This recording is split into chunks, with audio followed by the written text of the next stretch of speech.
First part में आपने देखा था कि सिर्फ एक शख्स ही है जो बचता है उन ज़ॉम्बीज़ से, जिसका नाम मार्टिन होता है। वो अपनी जान बचाकर गाड़ी में आकर बैठ जाता है और जैसे ही वो गाड़ी में बैठता है उसकी जेब से एक कॉइन गिर जाता है। ठीक उसी वक्त हर्ज़ोग भी वहाँ पर पहुँच जाता है जो गाड़ी के बाहर खड़ा होता है। हर्ज़ोग गाड़ी का शीशा तोड़ देता है और मार्टिन को पकड़ लेता है और साथ ही बहुत सारे और ज़ॉम्बीज़ वहाँ पर पहुँच जाते हैं और गाड़ी में घुसने की कोशिश करते हैं। अपनी जान बचाने के लिए वो गाड़ी को वहाँ से भगाना शुरू कर देता है। वो गाड़ी को बहुत तेजी से लेकर जाता है जिसकी वजह से सारे ज़ॉम्बीज़ नीचे गिर जाते हैं सिवाय हर्ज़ोग के।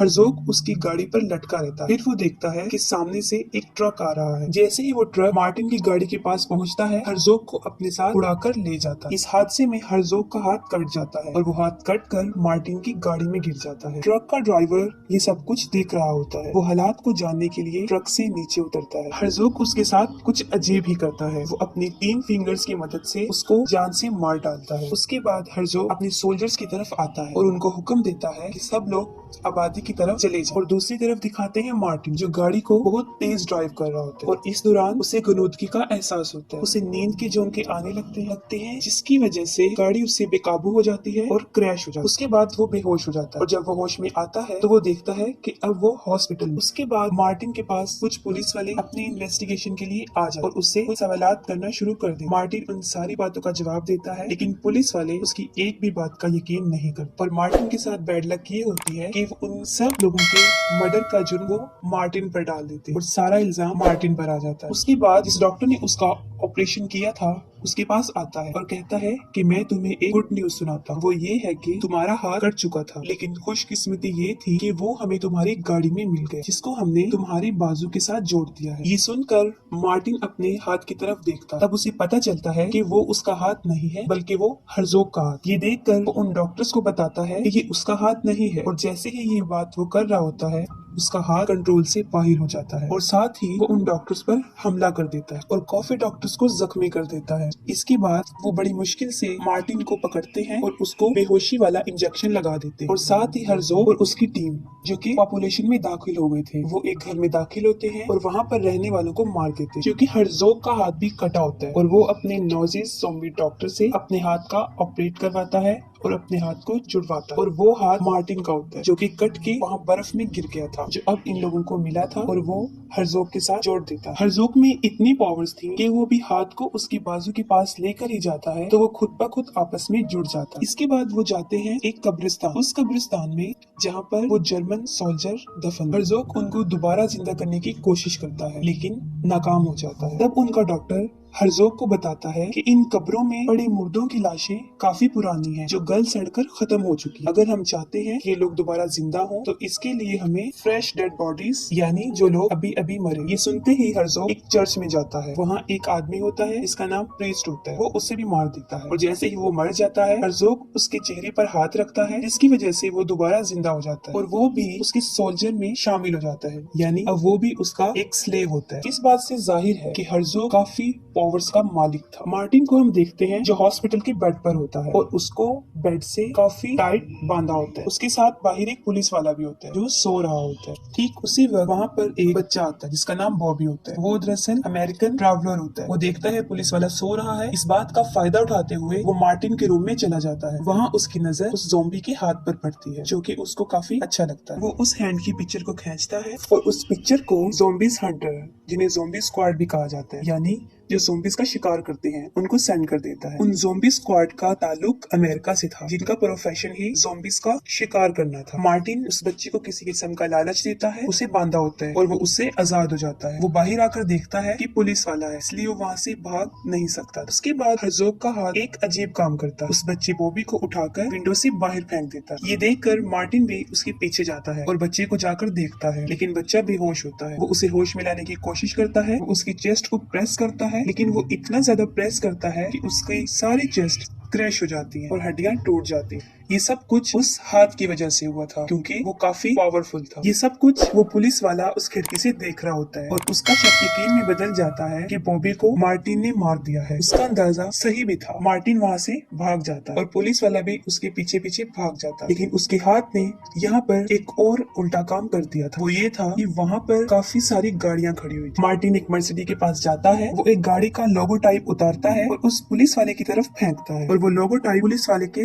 सर में जाकर लगता है, जो कि बुरी तरह खुब जाता है, जिससे वो शदीद जख्मी हो जाता है। उसके बाद वो हाथ एक गाड़ी का शीशा खुद तोड़ देता है, गियर लगाता है और गाड़ी को स्टार्ट करके वहाँ से भाग जाता है, क्योंकि मार्टिन भी गाड़ी के अंदर होता है। उसके पास बॉबी का फोन रह जाता है, जिस पर ज़ॉम्बी स्क्वाड कॉल करते हैं। मार्टिन उन ज़ॉम्बीज हंटर से बात करता है और उन ज़ॉम्बीज की सारी कहानी उनको बता देता है। इसके जवाब में वो लोग मार्टिन को कहते हैं कि हम लोग उसकी मदद करने नॉर्वे से आ रहे हैं, तब तक तुम इस बात का पता लगाओ कि उन ज़ॉम्बीज का मकसद क्या है, कि इस सब बर्बादी के पीछे वो क्या चाहते हैं। उन ज़ॉम्बीज हंटर का लीडर डैनियल होता है, इसके साथ उसकी 2 असिस्टेंट्स होती है, जिनका नाम मोनिका और ब्लेक कोम होता है। वो दोनों नर्स होती। इन लोगों को देखने के बाद यहाँ पर एक बात तो तय थी कि अब मार्टिन का बचना मुमकिन नहीं। उसके बाद थोड़ी ही देर में वो लोग नॉर्वे पहुंच जाते हैं और मार्टिन की लोकेशन का पता चल जाता है। वो उसके पास जाने का फैसला करते हैं, लेकिन उससे पहले वो कुछ असला खरीदते हैं ताकि उन ज़ॉम्बीज से लड़ा जा सके और वो हथियार उन ज़ॉम्बीज को मारने में उनके काम आए। उसके बाद हम देखते हैं कि मार्टिन वर्ल्ड वार 2 के म्यूजियम में जाता है। वहाँ पर एक आदमी होता है जो कि उस जगह का क्लर्क होता है और वो उस क्लर्क से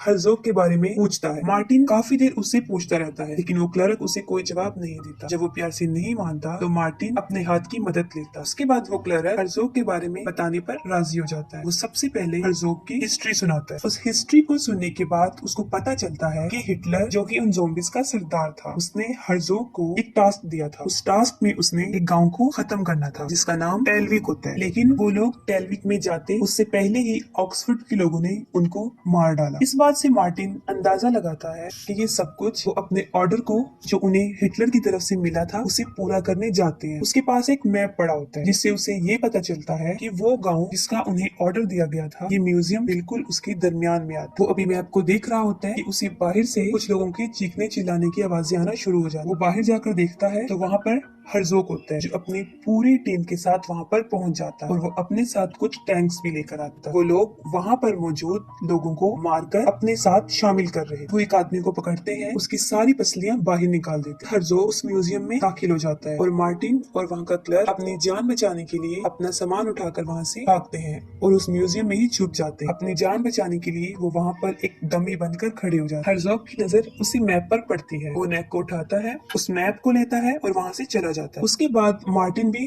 बाहर आता है। वो देखता है कि 2-3 ज़ॉम्बीज बाहर फिर रहे हैं। यहाँ पर वो अपने हाथ का इस्तेमाल करता है और एक एक करके बड़ी आसानी से वो सबको मार देता है। इस दौरान उसका एक हाथ उसी आदमी पर लग जाता है जो मरा होता है और वो फिर जिंदा हो जाता है। ये देखकर मार्टिन काफी डर जाता है और वो उसे फिर से मार देता है। यहाँ पर उसको पता चल जाता है कि अब वो भी काफी पावर्स का मालिक है, कि अब वो भी मुर्दों को जिंदा कर सकता है। और ये सोचते हुए वो उस आदमी को फिर से जिंदा करता है। ठीक उसी वक्त एक कुल्हाड़ी आती है और उस आदमी के सर पर लग जाती है, जिससे वो मर जाता है। और ये कुल्हाड़ी किसी और ने नहीं बल्कि ज़ॉम्बी हंटर डैनियल ने मारी। और उसके बाद वो उसकी पिक्चर बना लेता है। ये देखकर मार्टिन खुश नहीं होता, क्योंकि उसकी उम्मीदें काफी बड़ी थी। उसके बाद मार्टिन अपने हाथ की पावर दिखाता है और दोबारा उस आदमी को जिंदा करता है। ये देखकर डैनियल उसको कहता है कि तुम अपनी एक आर्मी बनाओ, और साथ ही वो ये भी बताता है कि कुछ रशियन सोल्जर्स को हर्ज़ोग ने मरवा दिया था, जिनकी लाशें बर्फीले इलाकों में दफन है। वो मार्टिन को कहता है कि तुम उनकी डेड बॉडीज को दोबारा जगा दो, जिसकी वजह से उनकी एक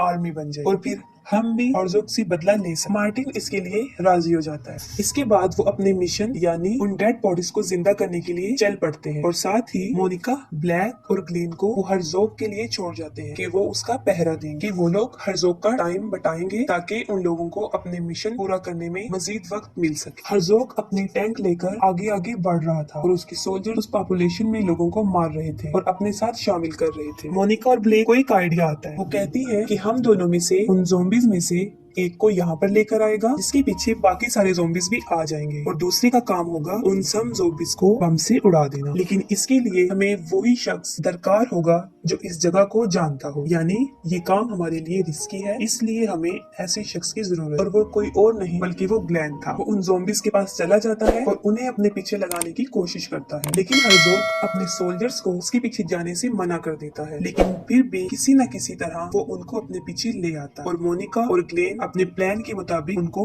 उड़ा देती है। ये सब करके वो तीनों काफी खुश हो जाते हैं क्योंकि उनका प्लान सक्सेसफुल हो जाता है। इसके बाद हर्ज़ोग अपना बदला लेता है। वो अपना टैंक उन तीनों की तरफ करता है और फायर करना शुरू करता है। वो काफी मरतबा गन उनकी तरफ करके शूट करता है और आगे की तरफ बढ़ता जाता है और वो सोचता है कि वो लोग मर चुके हैं। दूसरी तरफ हम देखते हैं कि डैनियल की कार वहाँ पर फंस जाती है। अब उनको कार निकालना थी, जिसकी वजह से उन्हें टायर को मदद देनी थी और उसके नीचे कुछ रखना था। यहाँ पर उन्हें ख्याल आता है कि वो जो चीज वहाँ पर रखेंगे वो वही ज़ॉम्बी होगा और अपनी सोच के मुताबिक वो उसको वहाँ पर रखते हैं और उनकी कार आगे की तरफ मूव करना शुरू कर देती है। उसके बाद वो लोग वहाँ पर पहुंच जाते हैं जहाँ पर वो रशियन डेड बॉडीज दफन थी। उसके बाद वो हाथ अपना काम करना शुरू करता है और एक एक करके सारे रशियंस बाहर आ जाते। इसके साथ में मार्टिन को इस बात का भी डर हो रहा था कि अगर उन रशियन बॉडीज ने उसकी बात ना मानी तो वो क्या करे। एक रशियन कमांडर उठता है, वो मार्टिन के पास आता है, जिसको देखकर मार्टिन डर जाता है और डर से कांपना शुरू हो जाता है क्योंकि वो कोई आम शख्स नहीं था बल्कि काफी लंबा और चौड़ा, जो उस वक्त में एक शैतान था। लेकिन ये देखकर मार्टिन को काफी तसल्ली हो गई कि वो लोग उसे अपना लीडर समझ रहे हैं। हर्ज़ोग अपनी टीम के साथ आगे बढ़ रहा होता है और सुबह हो जाती है। उसके बाद उसके सामने आता है मार्टिन, उसके साथ रशियन ज़ॉम्बीज़ की एक पूरी टीम थी। हर्ज़ोग काफी हैरान हो जाता है क्योंकि मार्टिन के साथ वो इतनी बड़ी फौज दिखता है रशियन आर्मी। वो ये देख रहा होता है और साथ मार्टिन अपना वो हाथ भी दिखाता है जो कि हर्ज़ोग का। वो ही शैतान कमांडर सिर्फ हर्ज़ोग को देख रहा था क्योंकि उनके दिल में इंतकाम था,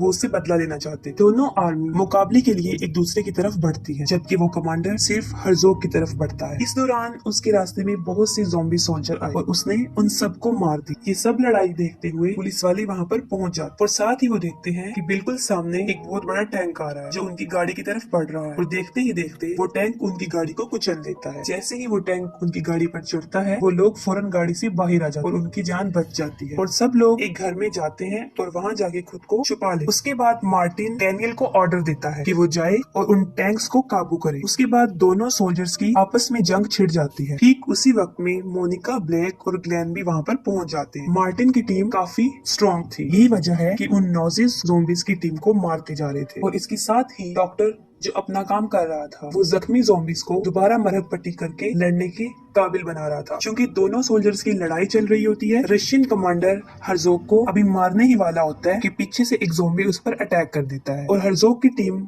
आकर उसे पकड़ लेती है और हर्ज़ोग और बाकी सब लोग मिलकर उसे मार देते हैं। अब लड़ाई ने अपनी साइड पलट दी थी। अब देखने में आ रहा था कि रशियन हार रहे। फिर वो लोग सोचते हैं कि अब हमें हर्ज़ोग को मार देना चाहिए क्योंकि हर्ज़ोग ही है वो जिसकी वजह से वो सारे ज़ॉम्बी जिंदा थे। अगर वो मर गया तो उसकी सारी फौज भी खत्म हो जाएगी। ये सोचते हुए मार्टिन हर्ज़ोग को मारने के लिए उसकी तरफ बढ़ता है। इस लड़ाई में हर्ज़ोग मार्टिन को काफी मारता है, लेकिन मार्टिन भी कम नहीं था क्योंकि उसके पास भी हर्ज़ोग का एक हाथ था। डैनियल जो कि टैंक के पास आया था, वो टैंक में घुसता है और वहाँ पर दो सोल्जर को मार देता है। जैसे ही टैंक उस घर में घुसता है वो दोनों टैंक पर चढ़ जाते और बाहर जो दूसरी जंग छिड़ी हुई थी उनमें रशियंस मारे जाते और सारे नॉजिस जिंदा बच जाते हैं। रशियंस में सिर्फ 3 लोग बचते हैं जिनमें मोनिका, ग्लेन और ब्लेक थे और थोड़ी ही देर बाद उन तीनों में से भी ग्लेन को मार दिया जाता है। अब मोनिका और ब्लेक ही जिंदा रह गए थे और वो बुरी तरह फंस गई थी उन ज़ॉम्बीज़ में। और दूसरी साइड पर मार्टिन और हर्ज़ोग की लड़ाई उसी टैंक के ऊपर जारी थी। डैनियल फिर एक सोल्जर को मार देता है और किसी तरह वो उस टैंक पर काबू पा लेता है। मार्टिन और हर्ज़ोग की लड़ाई में मार्टिन एक गाड़ी पर गिर जाता है। हर्ज़ोग अभी उसको मार ही रहा होता है कि डैनियल एक टैंक में बैठता है। वो फौरन गन का रुख हर्ज़ोग की तरफ करता है और शूट करता है जिससे उसका सर उड़ जाता है और उसके बाद हर्ज़ोग मर जाता है। और जैसे ही हर्ज़ोग मरता है उसकी सारी आर्मी उसी वक्त उसके साथ मर जाते हैं और उनके दरमियान में मोनिका और ब्लेक जो कि फंसी हुई थी वो बच जाती हैं और वो लोग अपनी फतह को महसूस करते और उसकी सेलिब्रेशन करते हैं। उनका मिशन पूरा हो जाता है और ज़ॉम्बी सेंटर वहाँ से चले जाते हैं। उसके बाद मार्टिन वहाँ पे एक गाड़ी में बैठता है और वहाँ से चला जाता है। उसके बाद वो एक कब्रिस्तान में जाता है और वहाँ पर वो एक कब्र पर जाता है जो कि हैना की होती है। वो कब्र को खोदता है और हैना की डेड बॉडी को बाहर निकाल देता है। वो उसको जिंदा करने के लिए ये करता है। जैसे ही वो अपना हाथ हैना के ऊपर रखता है वो जिंदा हो जाती है और वो लोग फिर एक साथ रहने लगते हैं। उसके बाद नॉजिस डॉक्टर को हर्ज़ोग का सर मिलता है और वो सर अभी तक जिंदा होता है। उसके बाद इस मूवी का एंड हो जाता है।